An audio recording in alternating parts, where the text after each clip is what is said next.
बादब बामुलाहजा में मैं फजल इमाम मलिक। बिहार की सियासत में घमासान है। चाचा भतीजा में ताकत दिखाने की होड़ मची हुई है। राष्ट्रीय जनता दल की स्थापना दिवस समारोह धूमधाम से मनाया गया और चुनाव के वक्त लालू यादव आरजेडी के जिन पोस्टरों से गायब हो गए थे वो फिर से पोस्टरों में वापस आए, यानी तेजस्वी यादव का जादू उतार पर दिखा। लालू यादव की वापसी से संकेत मिला कि तेजस्वी यादव में वो दम नहीं है कि लालू यादव की विरासत को आगे बढ़ाएं। कम से कम पोस्टरों से ये संकेत गया।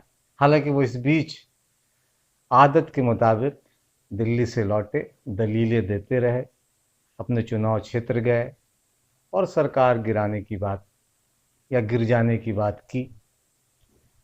जदयू के नेता संसदीय बोर्ड के अध्यक्ष उपेंद्र कुशवाहा ने तेजस्वी यादव को उसी भाषा में जवाब दिया और कहा कि सपने न देखें, सत्ता के सपने छोड़ दें।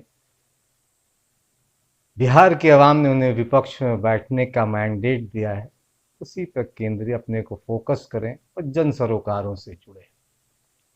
बादब बामुलाहजा में हम इस पे बात करेंगे, लेकिन इससे पहले एक गुजारिश है, एक निवेदन है कि अगर अभी तक आपने बादब बामुलाहजा को सब्सक्राइब नहीं किया तो इसे सब्सक्राइब करें, लाइक करें और ज़्यादा से ज़्यादा शेयर करें, ताकि हम आपकी ताकत बने और आप हमारी ताकत बने। साथ ही साथ एक गुजारिश, एक निवेदन यह भी है कि बादब बामुलाहजा को आर्थिक सहयोग अपनी क्षमता के मुताबिक करें, ताकि हम जन सरोकारों की पत्रकारिता को बेहतर तरीके से मजबूती के साथ आगे बढ़ा सकें। कोरोना काल में तेजस्वी बिहार से दूर थे। हर संकट की घड़ी में वो अक्सर बिहार से दूर रहते हैं और जब संकट टल जाता है तो वो दिल्ली से पटना किसी टूरिस्ट की तरह आते हैं। अच्छा है कि वीज़ा वगैरह की व्यवस्था नहीं है, लेकिन वो किसी टूरिस्ट की तरह आते हैं, बयान देते हैं। पहले दिल्ली में थे तो ट्विटर पर दे रहे थे, यहाँ आए तो पत्रकार घेर लेते हैं। विपक्ष के नेता हैं तो जाहिर है कि मीडिया का एक तबका उनको उनसे जुड़ा हुआ है, उनकी बातों को तवज्जो भी देता है। इसलिए हर वो बात जिसके कहीं दूर दूर तक कहीं कोई आसार दिखाई नहीं देते वह भी वो बोलते हैं और मीडिया उस पर छाप छूप देता है।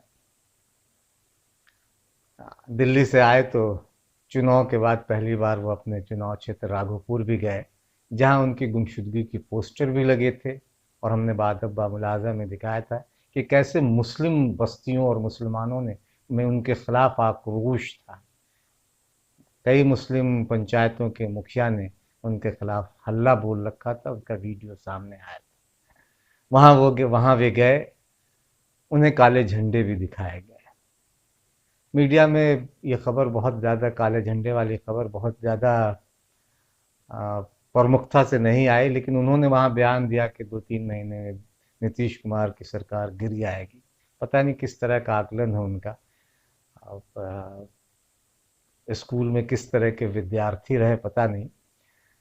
अगर वो अच्छे विद्यार्थी रहते, अच्छे छात्र रहे होते तो शायद आज वो बेहतर पढ़ाई लिखाई डिग्री उनकी अच्छी होती, लेकिन चूंकि अच्छे छात्र शायद नहीं रहे होंगे, इसलिए जो गुना भाग जोड़ घटाव करने में उन्हें परेशानी होती होगी और इसीलिए ये परेशानी का ही सबब है कि वो 3 महीने में सरकार गिराने की बात कर रहे थे। पहले भी कर रहे थे, चुनाव के फौरन बाद भी वो कहते रहे कि बस सरकार गिर जाएगी और हर बार वो 3 महीना बढ़ रहा। तो इसीलिए उनकी जो शैक्षणिक क्षमता उस पर सवाल उठ रहे हैं और उनकी या बौद्धिक क्षमता उस पर भी सवाल उठते हैं कि आखिर कोई तो आधार होगा। अभी अभी तो मैंडेट दिया है बिहार के आवाम ने, एक सरकार बनाई है, क्या फिर इतनी जल्दी सरकार, और सरकार गिरेगी तो गुना भाग जोड़ घटाव किस तरह का होगा।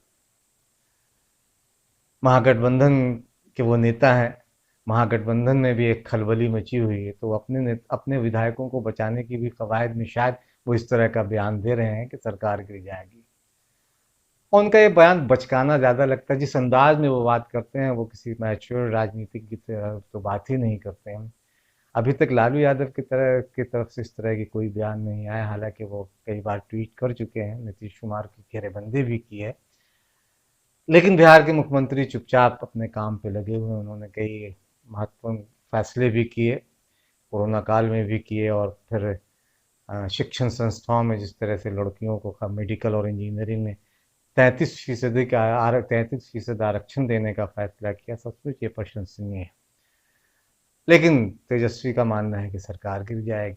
जनता दल यू के एमएलसी और पार्लियामेंट्री बोर्ड के राष्ट्रीय अध्यक्ष उपेंद्र कुशवाहा ने उनके इस बचकाना बयान पे एक तरह से तंज भी कसा है और कहा है कि अब उनमें काबिलियत ही नहीं है कि वो न सिर्फ अभी बल्कि कभी भी मुख्यमंत्री नहीं बन सकते।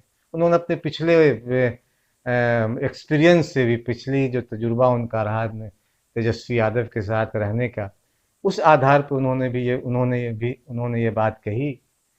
तो उनके पास वो क्षमता ही नहीं है। बड़बोलेपन से या ट्वीट ट्वीट खेलने से या इस तरह के बयान देने से कोई राज्य की सत्ता पे काबिज हो जाता है, ऐसा दिखता नहीं है। और तेजस्वी के पास सचमुच वो क्षमता नहीं है, अहंकार है। विरासत में उन्हें मिली है सत्ता, विरासत में उन्हें पार्टी की सत्ता मिली है, पार्टी की कमान मिली है, उनका अपना कुछ नहीं। जो कुछ भी है वो लालू यादव का है। और तेजस्वी के नाम पर बार बार युवा, खास के उनका वर्ग भी, जिस जिस जाति से वे आते हैं, वो भी उनके साथ खड़ा नहीं दिखाई देता है। खड़ा दिखाई देता तो लोकसभा चुनाव में 40 में से 39 सीटें एनडीए को नहीं जाती। पता नहीं दीवार पर लिखी इन इबारतों को पढ़ पाते हैं या नहीं। पढ़ना चाहिए तेजस्वी को।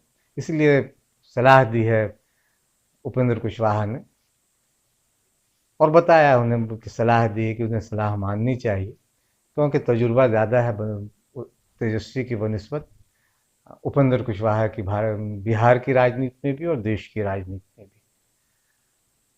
राजद के पास कहने को भले बहुत कुछ हो, और ये कह रहे हो कि हमारे पास इतने विधायक उनके साथ संपर्क में, और ठीक कहा उपेंद्र कुशवाहा ने कि अगर उनके पास संपर्क में है तो बहुत सारे विधायक उनके संपर्क में भी है। एक संपर्क सियासी भी होता है और एक संपर्क निजी भी होता है। पता नहीं इस फर्क को राष्ट्रीय जनता दल और उसके नेता कब समझेंगे। और जब संपर्कों की बात होगी तो बहुत सारे विधायक ऐसे हैं जो संपर्क लेके सत्ता की दहलीज पे खड़े दिखाई देते हैं कि कब इशारा मिले और वो देहरी लांग कर सत्ता के साथ हो ले। तेजस्वी को ये बात भूलनी नहीं चाहिए, लेकिन विरासत में मिली पार्टी की कमान संभालने वाले युवा तेजस्वी यादव को ये बात शायद समझ में नहीं आती है, क्योंकि राजनीति उनके लिए जन संघर्ष कभी नहीं रहा। सोने के चम्मच के साथ वो राजनीति के मैदान में वो उतारे गए हैं, लाए गए हैं। वो नेता है नहीं, बनाए गए हैं। तेजस्वी यादव को ये बात भूलनी नहीं चाहिए।